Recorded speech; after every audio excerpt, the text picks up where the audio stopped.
Dilansir dari Detik News, di acara Prabowo, Gatot buka-bukaan soal anggaran TNI dan pencopotan anak buah. Jenderal Purnawirawan Gatot Nurmantio hadir di acara pidato kebangsaan Prabowo Subianto.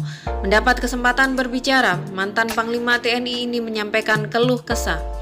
Saya datang ke sini tidak ada lain karena merah putih, karena negara dan bangsa memanggil untuk negara, bangsa dan rakyat Indonesia.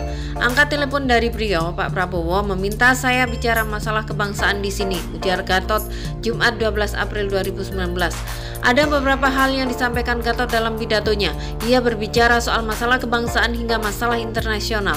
Menurut Gatot, yang harus diwaspadai adalah soal global citizen.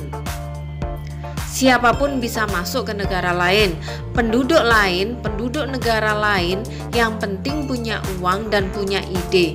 Contoh singkat di Jatim, Panjenlah dibuat superblok, mall, perum elit. Setelah itu bupati naikin NJOP sehingga pajak naik. Kira-kira petani sanggup nggak? Pergi dia ke pinggir, penduduk negara lain datang ke situ, kata Gatot. Contoh sekarang orang Betawi, di mana ada di Menteng. Hanya beberapa gelintir saja, minggir. Contoh gampang saja, Anda ke Singapura. Penduduk asli Singapura di mana tempatnya? Imbuhnya bertanya ke pendukung Prabowo. Menurut Gatot, permasalahan tersebut harus diwaspadai. Jika tidak, maka masyarakat Indonesia selamanya akan menjadi pembantu asing. Bangsa Indonesia pun disebutnya juga bisa hilang. Kalau tidak waspada, maka zaman penjajahan kita pembantu, kemerdekaan kita pembantu, sekarang pun pembantu, dan keturunannya pembantu. Ini yang harus diwaspadai. Negara Indonesia nggak akan hilang, tapi bangsa Indonesia yang bisa hilang, tuturnya. Gatot lalu berbicara soal kondisi nasional. Ada suatu hal yang menurutnya kritis, yakni soal kekuatan TNI yang tidak didukung oleh pemerintah dari segi anggaran.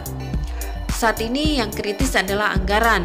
Saya tidak menyalahkan siapapun juga, tapi saya harus sampaikan karena saya mantan Panglima TNI, agar rakyat bersatu jangan terpecah-pecah, katanya. Saat saya menjabat Panglima TNI, saya sudah berusaha sekuat mungkin, tapi saya tidak berdaya. APBNP TNI, yaitu Dephan, Mabes TNI, TNI AD, TNI AL, dan TNI AU, jumlah personilnya lebih dari 455.000. Mempunyai ratusan pesawat tempur, punya ratusan kapal perang, ribuan tank, dan senjata berat. Anggarannya hanya 6 triliun lebih, tambah Gatot. Dia pun membandingkan anggaran TNI dengan salah satu institusi terkait pertahanan dan keamanan. Tetapi ada institusi yang tidak punya pesawat tempur, senjatanya pendek, dan ada senjata panjang sedikit saja, dan jumlah personilnya tidak sampai 3.000, tetapi anggarannya 4 triliun rupiah, dan kepolisian RI 17 triliun. Tidak ada yang salah, semua benar-benar saja, tetapi ini dari segi anggaran mengecilkan TNI, tuturnya. Kemudian Gatot tampak memprotes mutasi personil TNI yang menurutnya dipangkas setelah ia tak lagi menjadi Panglima TNI. Ia menyebut sejumlah anak buahnya yang berprestasi dicopot dari jabatan strategi, termasuk yang berhasil membongkar kasus penyelundupan ribuan senjata dari luar negeri. Di akhir pidatonya, Gatot lalu berbicara soal pentingnya persatuan di Pilpres ini. Jangan sampai rakyat Indonesia terpecah, harus bersatu. Jangan sampai hanya karena Pilpres pecah. Jangan mempertajam, suami istri ada yang sampai cerai. Dalam kondisi saat ini, rakyat harus satu. Dingin, jangan mau dipecah belah, sebut Gatot.